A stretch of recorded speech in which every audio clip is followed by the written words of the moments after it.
Terceira edição do Magazine TT arranca com uma vitória portuguesa na Argentina, onde Paulo Fiusa navegou Orlando Terra Nova até à vitória no Desafio Litoral. Na sequência de jornadas anteriores, todas elas realizadas na Europa, o Dakar Series foi desta vez até à Argentina, onde ao longo de 6 dias foram percorridas pistas das províncias de Misiones, Corrientes e Chaco, com bastante animação nas várias categorias em disputa.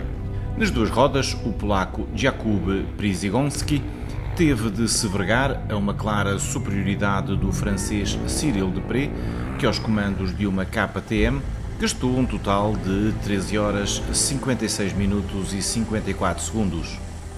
Nos automóveis, o cabeça de cartaz era Nani Roma, acompanhado de Michel Perrin, aos comandos do Mini da equipa X-Ride.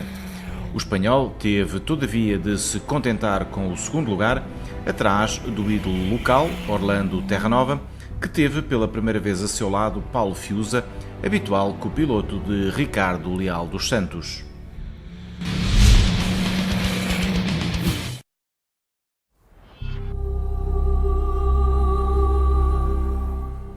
Com o calor do verão a apertar, a região dos Monegros, em Aragão, recebeu mais uma edição da Baja Espanha, aquela que é, com a ausência forçada da prova portuguesa, a mais importante competição de todo o terreno disputada na Europa.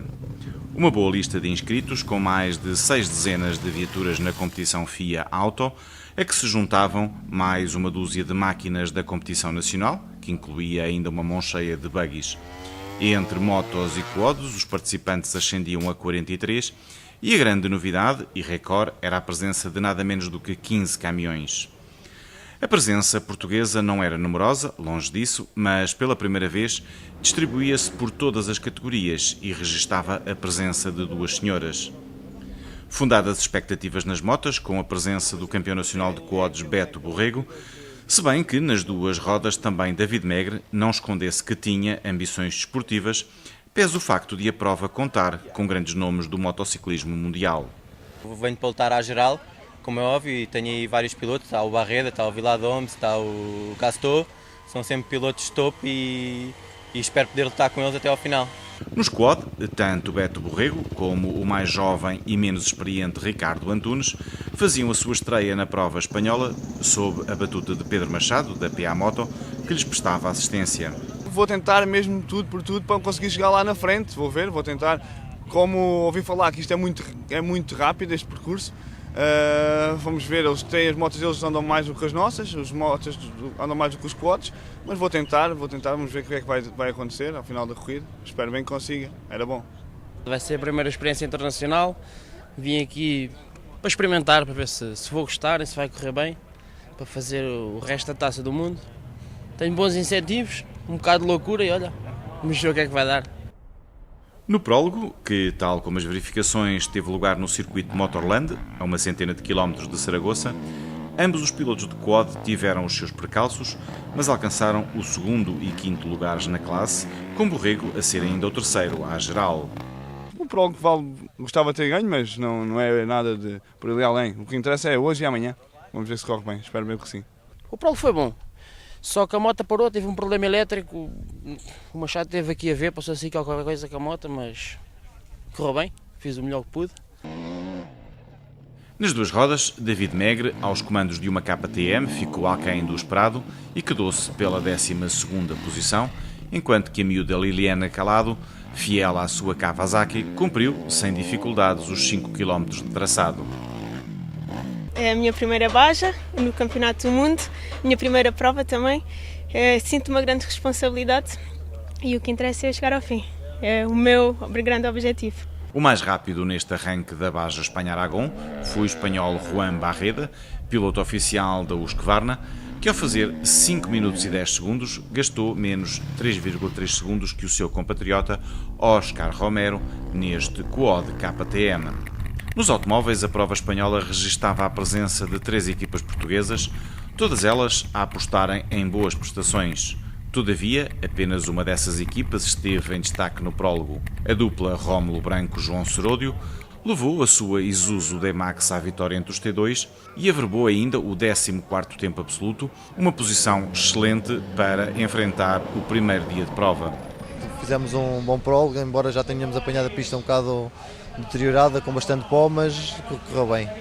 A queixar-se da pouca colaboração do seu Mitsubishi Pajero DiD, a dupla José Diniz Lucas e Luís Tirano não foi além do 48º lugar, a 1 minuto e 42 segundos do Mini All4 Racing, pilotado por Stefan Petterancel. Pior, mesmo muito pior, foi o que aconteceu à dupla Paulo Ferreira-Jorge Monteiro, que se apresentou aos comandos de uma Nissan Navara Off-Road, a bordo da qual estamos a ver uma parte deste prólogo.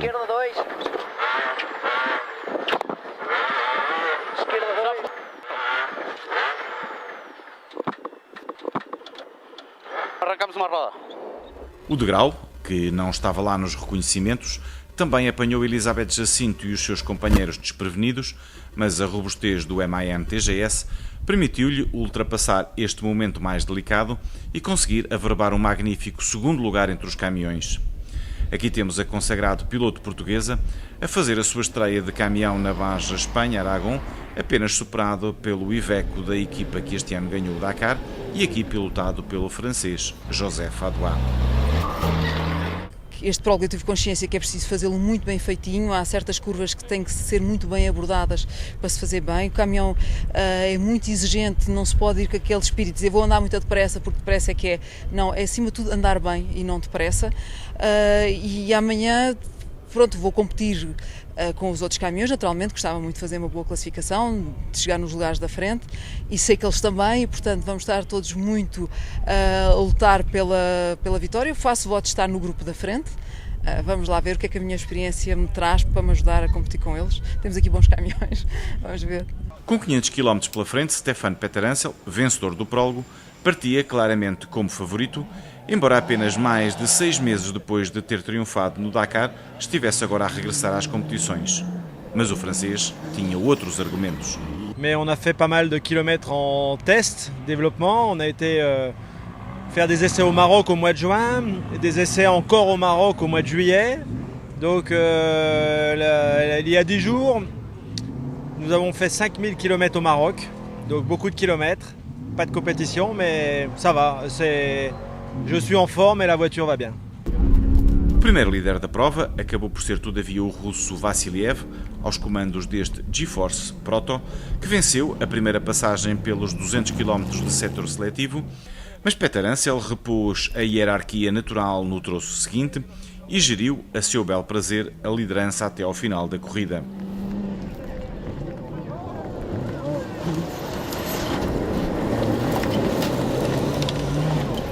Entre os portugueses, a corrida inverteu as sortes do prólogo e Rómulo cedo começou a ter problemas. O que parecia ter tudo para correr bem tornou-se um pequeno inferno. Tivemos um problema eletrónico logo ao quilómetro 5, perdemos ali bastante tempo, conseguimos resolver, mas depois, com a ansiedade de tentar recuperar o tempo, começámos a andar no pódio de pilotos mais atrasados e que nos fez cometer alguns erros, sair de estrada, incluindo uma saída de uma ravina com cerca de 3 metros de altura, que ia-nos criando um incêndio do carro e tudo, que era uma zona com bastante erva, mas graças a Deus conseguimos retirar o carro com alguma ajuda do público.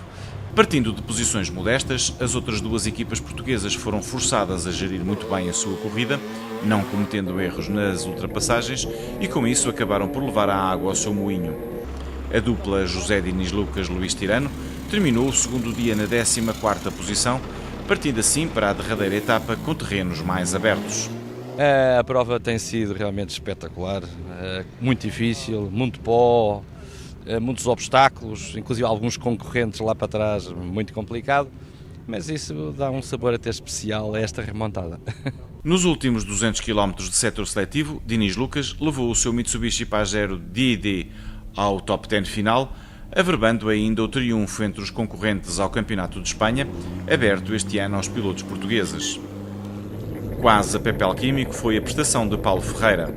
Com a Nissan a ser mais rápida que o Mitsubishi, pesou no resultado final a penalização no prólogo e o facto de, por isso, ter sido o último a partir para a pista no primeiro dia de corrida.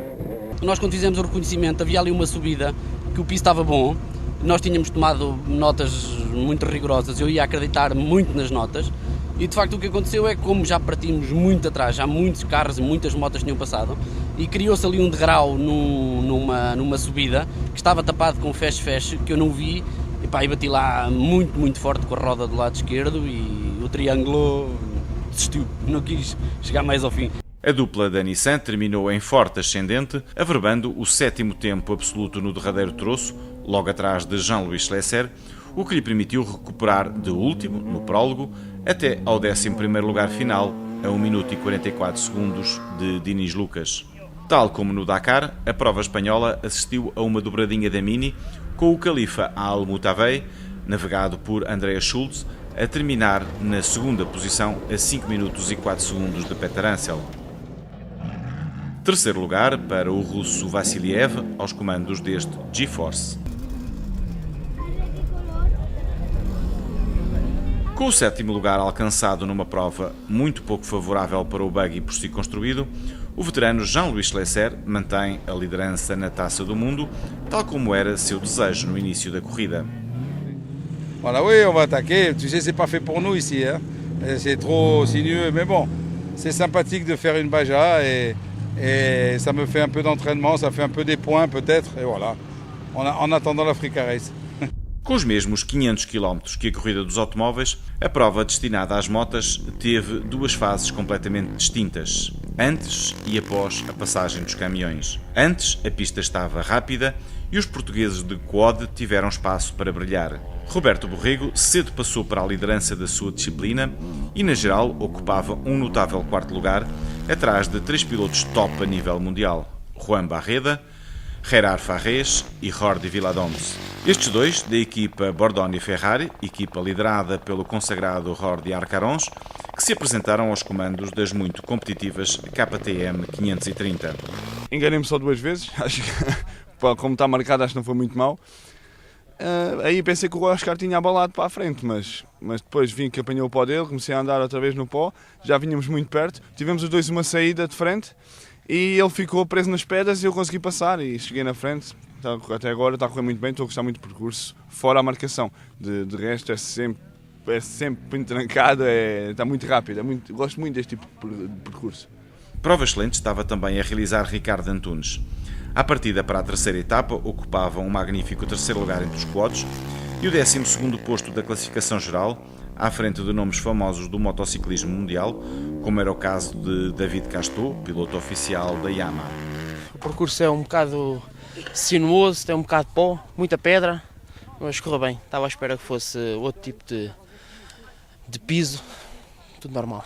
Para o terceiro dia de prova, e com um único setor seletivo de 200 km a ter sido já utilizado pelos carros e pelas motas por 2 vezes e pelos caminhões, a pista não só se apresentava à partida muito degradada, como ainda um autêntico mar de feche-feche ocupava várias zonas do traçado.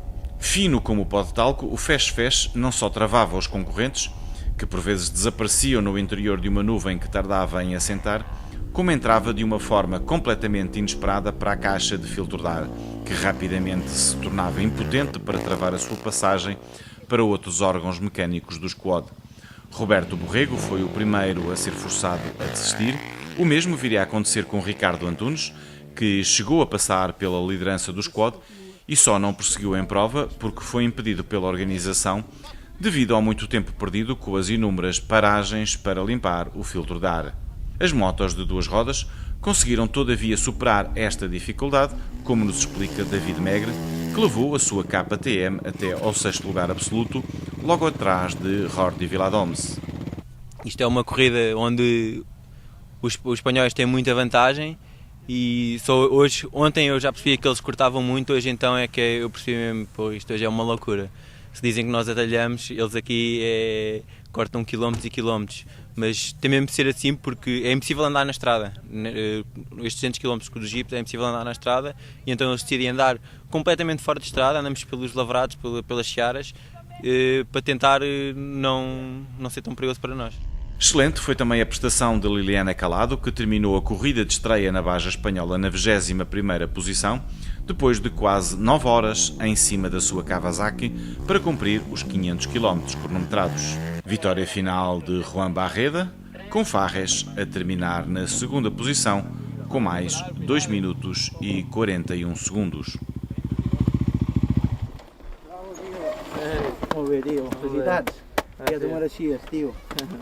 E deixamos para o final da reportagem desta Baja Espanha-Aragão a competição caminhão, que com 15 máquinas à partida, 13 das quais estiveram à chegada, bateu o recorde de participantes numa categoria que apenas passou a fazer parte desta prova da Taça do Mundo em 2005. Na sua estreia aos comandos de um caminhão, na Baja Espanhola, Elizabeth Jacinto, acompanhada de José Marques e de Marco Coxinho, voltou a conseguir um notável segundo lugar entre as equipas que enfrentaram os cerca de 200 km de setor seletivo da primeira etapa. Aos comandos do MAN TGS, inscrito pelo time Olioban MAN Portugal, a piloto portuguesa manteve um ritmo muito forte, apenas superado pelo piloto francês Joseph Adois, que se apresentou na prova espanhola aos comandos de um verdadeiro protótipo da equipa que este ano ganhou o Dakar e da qual ele também fez parte. Durante boa parte da prova, a diferença entre ambos estabilizou nos 2 minutos, mas um concorrente parado na zona da montanha obrigou a equipa portuguesa a trabalhos forçados. Não fizemos muitas, encontramos muitos veículos avariados, encostados.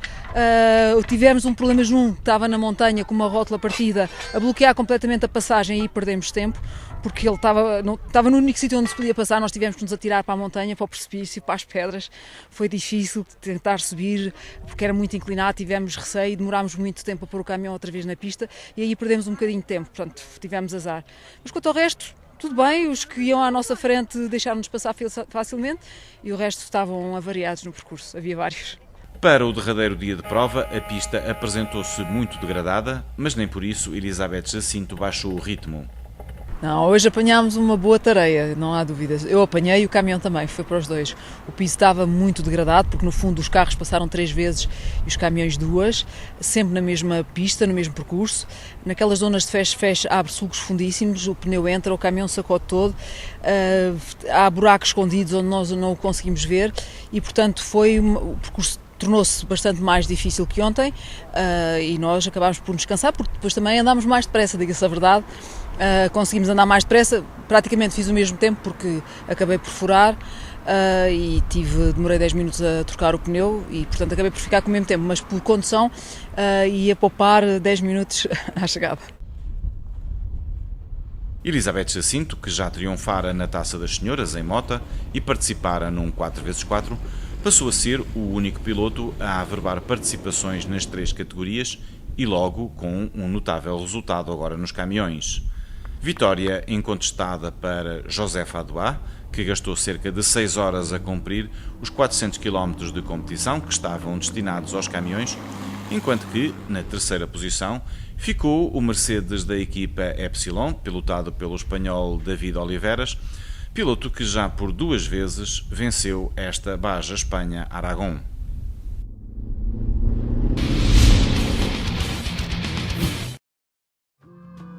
Depois do desafio litoral na América do Sul e da Baja Aragão em Espanha, vamos dar um pulo até Marrocos para tentar perceber o que é exatamente o Rally de Gazelle e porque é que este evento, exclusivamente feminino, reúne cada vez mais equipas e é um extraordinário sucesso a uma escala cada vez mais global.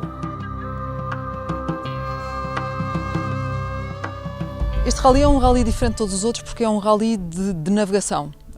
Só podemos ter fotocópias de mapas e bússola e não podemos ter qualquer outro tipo de tecnologia, nem mesmo os telemóveis para telefonar à família nós podemos ter. É um rally que se dedica só a equipas femininas, realiza-se em Marrocos e o objetivo é encontrar o caminho mais curto para chegar aos pontos que a organização decide. Portanto, não ganha quem chegar mais depressa como nos outros rallies, mas ganha sim quem fizer o menor percurso.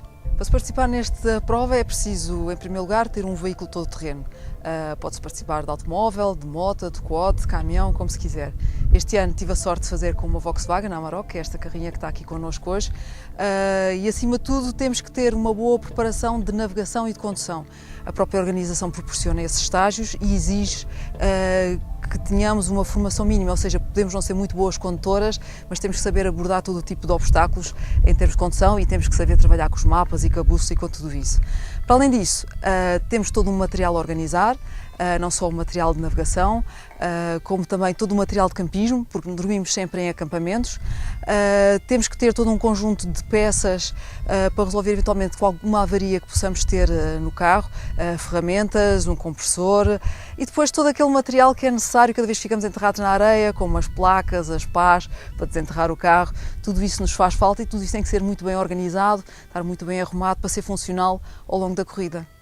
No princípio do dia, logo de madrugada, normalmente ainda antes das 6 da manhã, é-nos dado uma folha com os vários pontos de GPS pelos quais nós temos que passar obrigatoriamente.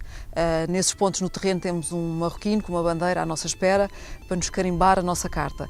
Esses pontos têm que ser marcados no mapa e a primeira coisa que nós temos que fazer é escolher qual é a carta que lhe corresponde, procurar muito bem qual é o quadrante onde aquele ponto faz parte e depois temos que pegar numa régua e medir exatamente o arco do paralelo e do meridiano que estão mais próximos. Isto porquê? Porque normalmente a coordenada é sempre, imagine, 5 graus e alguns minutos e segundos e nós temos de transformar esses segundos em centímetros ou em milímetros para poder marcar na carta. A partir daí pegamos na régua, marcamos o ponto certinho, marcamos os vários pontos e depois com a régua, claro, unimos com uma linha reta os vários pontos sobre a carta, normalmente com uma cor forte para se ver bem, porque nós temos uma cópia do mapa e se a linha tiver colorido vê-se muito melhor. Depois temos que pôr aquela régua especial que nos permite ver quais são as direções, pô-la sobre a carta e vamos determinar qual é a direção que nós temos que seguir no terreno. E a partir daí começam os nossos problemas. Fazemos uma análise cuidada da carta, temos que ver aquela linha reta por onde é que ela vai passar, se vai passar sobre uma montanha, se valas, se podemos eventualmente ou não ir a linha reta. Muitas vezes em Marrocos temos montanhas que não nos permitem ir assim a direito e temos que contornar. E cada vez que contornamos temos que calcular um novo azimute e temos que compensar depois para voltar ao sítio de destino. E portanto isso são tudo coisas que nos obrigam a parar frequentemente no terreno, a tirar o azimute com a bússola e a decidir o nosso percurso e no fundo se calhar o grande segredo da navegação é nós sabermos sempre exatamente onde é que nós estamos na carta. Se nunca nos perdermos a nossa posição na carta, tudo corre melhor. O nosso problema é que a carta é preto e branco, a simbologia fica muito esbatida, não conseguimos perceber muitas vezes onde estamos, mas se em algum momento nós ficarmos na dúvida onde é que nós estamos, o nosso percurso fica um bocadinho atraiçoado e andamos aos S e vamos fazer mais quilómetros e não é isso que se pretende.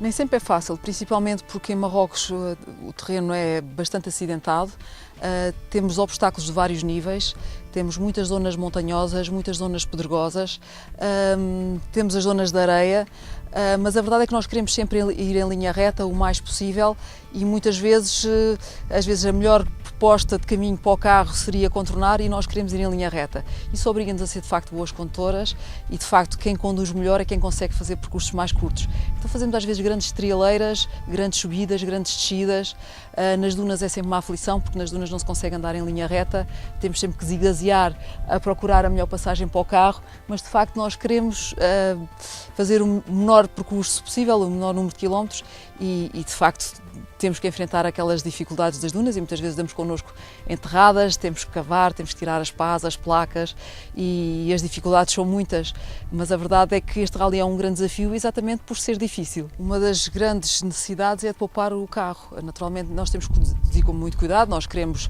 muitas vezes temos que andar relativamente depressa, quando perdemos muito tempo temos que nos despachar, mas acima de tudo nós temos que ter sempre uma preocupação grande em poupar a mecânica, porque nós não temos qualquer tipo de assistência, como eu tinha dito, nós estamos completamente sozinhas, não podemos ter ajuda de ninguém e mesmo nós ao final do dia somos responsáveis pela verificação do carro, portanto somos nós que temos que ir ver o nível do óleo, ver a pressão dos pneus, ver o nível da água, ver se está tudo bem e eventualmente temos que levar connosco peças, se tivermos alguma avaria no carro temos que ser nós a arranjá-la, mas na realidade se tivermos algum problema grave em que nós não sabemos resolvê-lo, temos que chamar a assistência mecânica e esta organização tem assistência mecânica. Só que naturalmente vamos estar sujeitos a uma penalização em X quilómetros que ninguém quer ter e portanto todas nós queremos tratar muito bem do carro. Apesar de sermos nós a fazer as tais verificações elementares, eu pelo menos não sou especialista em mecânica e por isso a organização prevê que ao final do dia há um grupo de mecânicos para problemas muito específicos, avarias específicas, nós podemos entregar os carros aos mecânicos e eles conseguem eventualmente arranjar para o dia seguinte se nós tivermos todas as peças. E é assim que se faz a gestão desta corrida, portanto temos que ser autónomas, temos que ser autossuficientes, temos que pensar em tudo, temos que ser boas condutoras, boas navegadoras, temos que ser boas estrategas, porque de facto esta corrida tem muita estratégia, muitas decisões que se tomam à distância quando nós olhamos para o mapa e não sabemos se de facto podemos passar naquela montanha ou não e arriscamos ainda em linha reta, às vezes a opção pode ser muito boa, pode ser muito má e nós temos que saber tomar boas decisões em todos os momentos. E assim, quando as coisas todas correm bem, eventualmente podemos fazer uma boa prova. Encerramos este Magazine TT com a curta agenda de agosto, que apenas registra a Baja Hungria de 23 a 26 deste mês.